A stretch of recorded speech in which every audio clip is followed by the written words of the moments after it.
Hello everyone, it's me Clayton. I just finished watching Luca, which is the latest Disney and Pixar film which was released onto Disney Plus, mainly due to the fact that the COVID-19 pandemic basically made it kind of impossible, at least at the time, to release it in theaters. It's possible now, but I think this is a smarter bet. Now, Luca is a film that has to do with Italian port towns, sea monsters, and a race to get money for a Vespa.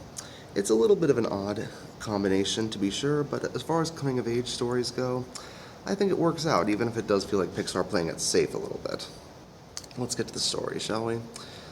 The story is about a young sea monster named Luca who wants to visit the surface world, and who meets a young boy named Alberto, who is a sea monster just like him.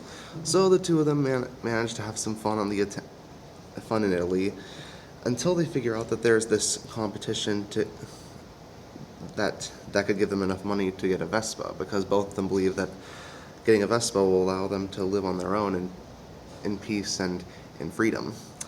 So they join this girl named Giulietta as they try to train for this competition, all while Luca's parents try to find him and bring him back to the ocean. But that's all I'll say about the story without spoiling anything.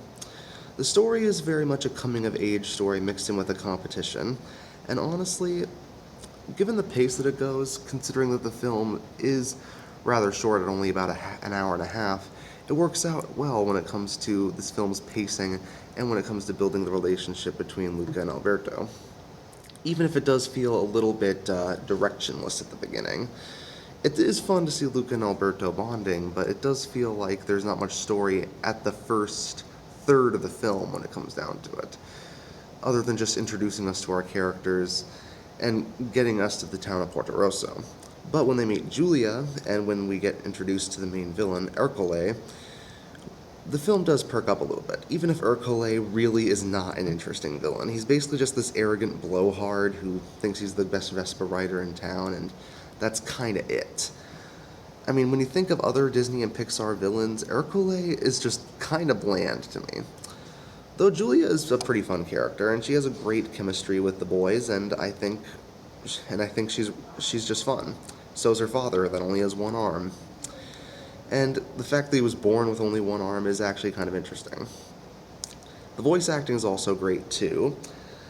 Jacob Tremblay does Luca, the kid who played one of the main kids in Shazam is Alberto. Both of them do a really good job. Maya Rudolph gets to play Luca's mom, and she always is good for a few laughs. And yeah, the whole cast really does a great job with what they're given. Plus, I really love the soundtrack of the film, as it really fits the 50s and 60s Italian style, and considering that this was done in dedication to Ennio Morricone, you can definitely see there's a lot of influence in him when it comes to the soundtrack, even if he wasn't alive to see this movie, or even participate in it. My main issue is that the story itself does feel like, when it's not directionless, it's pretty predictable. It's like what I said, Pixar feels like they're playing it a bit safe here, so even if it was originally going to come out in theaters, I'd still consider it one of their more middling offerings. Not bad by any means, but generally not one of their heavy hitters like Soul was when I came to the last Pixar film I saw. Still, if you want a fun time with some good humor, some great animation, and some fun characters, Luca will definitely be it. That's why I'm going to give it a 7.5 out of 10. See you next time.